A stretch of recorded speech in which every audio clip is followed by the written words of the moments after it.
یہ اجازت ہے آپ کو، اس سے نماز خراب نہیں ہوگی۔ موبائل آن ہے، اس بیل چل گئی ہے، اس کو نکالیں، نکال کے بیل بند کر دیں۔ نماز میں خشوع ضروری ہے۔ کیوں کہا گیا کہ کھانا لگا ہو تو نماز نہیں ہوتی؟ حالانکہ جماعت کا ٹائم ہے، نماز کا ٹائم ہے، لیکن اگر بھوک شدید ہے اور نماز میں جا کے کھانے کی سوچنی ہے، پھر ایسی نماز کا کیا فائدہ؟ کہا پہلے کھانا کھا لے۔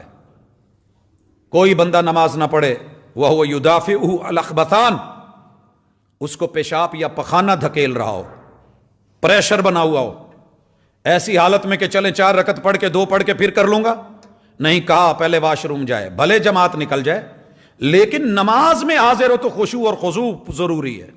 الذین ہم فی صلاتہم خاشعون، خشوع اور خضوع سے، انہماک سے پڑھیے اور شیطان کی طرف تھوکیے۔ یہ مت سمجھیے گا کہ جو بائیں